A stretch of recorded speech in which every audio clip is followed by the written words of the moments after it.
ওলামায়ে কেরাম কোন সুদ ঘুষ খায় না। এরপরে যদি এক দুজন খেয়ে থাকে, এমন কোন অজিত থাকে, এর ব্যাখ্যাও সামনে দেব। তাহলে আলেম হওয়ার কারণে প্রথম যে লাভ, যে ব্যক্তি জেনা করে তার ভিতরে আল্লাহর ভয় নাই, যে ব্যক্তি মদ খায় আল্লাহর ভয় নাই। আমি এই ছেলেটার মধ্যে থাকতে 11 বছর বয়স, এর চেয়ে 1 বছর কম, যখন 10 বছর বয়স, আমার এখন 26 চলে, যখন 10 বছর বয়স তখন আমি হাফেজে কোরআন হয়েছিলাম। হাফেজ হওয়ার কিছুদিন পরে বাড়িতে গেলাম, যাওয়ার পরে একটা বিবাহ হচ্ছে পাশের বাড়িতে। তা আমিও ছোট তো, পোলাপান কয়েকটা আমার লয়ে গেছে। যাওয়ার পরে একটা রুমে তারা মদের আড্ডা বানাইছে। কিসের আড্ডা? বাংলা মদ। কি মদ? বাংলা মদ। পচা বাত আর পায়খানা দিয়ে বানায় কিনা আল্লাহ মাবুদ জানে। পায়খানার যে খারাপ, এই মদ দেশের যুবকেরা খায়। নাউজুবিল্লাহ। এই মদ আমারে বলছে সবাই মদ খামো, তুই চল। একটা ছেলে, তাকে আপনি যে কোনো দিতে পারেন না, আপনি যার তার সাথে চলতে দিতে পারেন না। সহবতে সালেহ তোরা সালেহ কোনাত, সহবতে সালেহ তোরা সালেহ কোনাত, সহবতে তালেহ তোরা তালেহ কোনাত। সৎসঙ্গে স্বর্গবাস, অসৎসঙ্গে সর্বনাশ। আল্লাহ নিজেও বলছে সূরা মায়েদায় আছে, বন্ধু কারে বানাবা। ইন্নামা ওয়ালিয়ুকুমুল্লাহু ওয়া রাসূলুহু ওয়াল্লাযীনা আমানু আল্লাযীনা ইউকিমুনাস সালাতা ওয়া ইউতুনাজ যাকাতা ওয়া হুম রাকিউন। বন্ধু হবে 3 জন। বন্ধু হবে কয়জন? 1 নাম্বার, তোমার বন্ধু হয়ে যাবে আল্লাহ। কবরে যাওয়ার পরে আল্লাহ রাব্বুল আলামিনের রহমত ছাড়া, আল্লাহ রাব্বুল আলামিন বন্ধু ছাড়া আর কোনো বন্ধু কবরে হবে না। 2 নাম্বার বন্ধু আল্লাহ বলেন ওয়া রাসূলুহু, 2 নাম্বার বন্ধু হবে আমার রাসূল, আমার নবী, রাহমাতুল লিল আলামিন নবী। কারণ নবীর মাধ্যমে আমি ইসলাম পেয়েছি। কিয়ামতের ময়দানে আল্লাহর নবীর সুপারিশ আমাদের প্রয়োজন আছে না নাই? আর মৃত্যুর আগেও নবী উম্মতের কথা চিন্তা করেছেন। এখনো রওজা শরীফে আমার নবী কাঁদেন উম্মতের জন্য। সেই নবী হবে দ্বিতীয় বন্ধু। 3 নম্বর বন্ধুর ব্যাপার আল্লাহ বলেছেন ওয়াল্লাযীনা আমানু, ঈমানদার হবে তোমাদের বন্ধু। সব ঈমানদার না, এদেশে নামে ঈমানদার বেশি না কাজে ঈমানদার বেশি? নামে ঈমানদার বেশি। তাই কবি বলেছেন নামে মুসলমান নাকি কামে মুসলমান তুমি, নামে মুসলমান নাকি কামে মুসলমান। নামে কামে মিল না হলে, নামে কামে মিল না হলে বইবে যে তুফান তুমি, নামে মুসলমান নাকি কামে মুসলমান তুমি, নামে মুসলমান নাকি কামে মুসলমান। নাম রেখেছে ফজর আলী, ফজর পড়ে না। এই সমাজে এমন লোকের সংখ্যা অগণা, ঠিক না? নাম রেখেছে ঈমান আলী, ঈমান জানে না। এই সমাজে এমন লোকের সংখ্যা অগণা। নাম রেখেছে আব্দুর রহমান, নামাজ পড়ে না। এই সমাজে এমন লোকের সংখ্যা অগণা।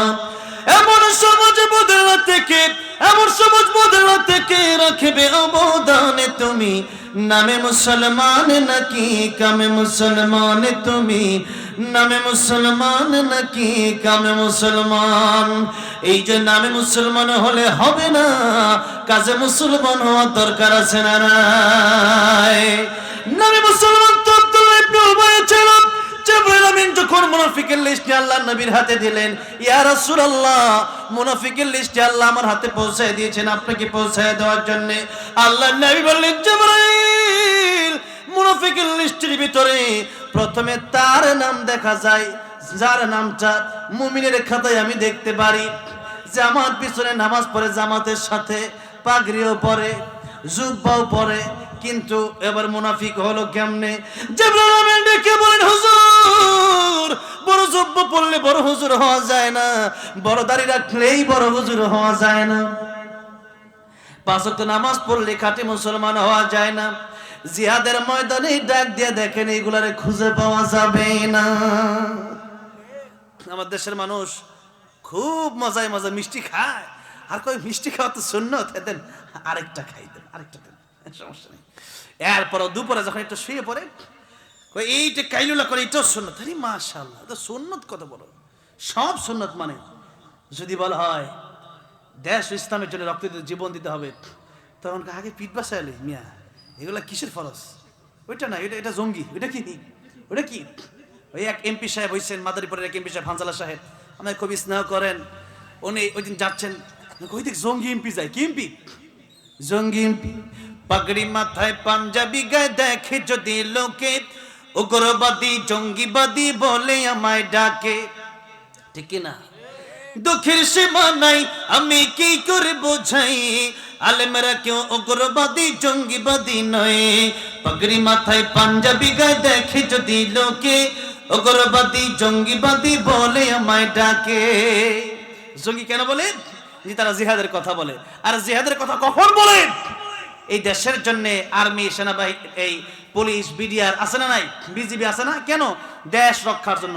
দেশ রক্ষার জন্য তারা যে তাদের হাতে গুলি আছে না নাই?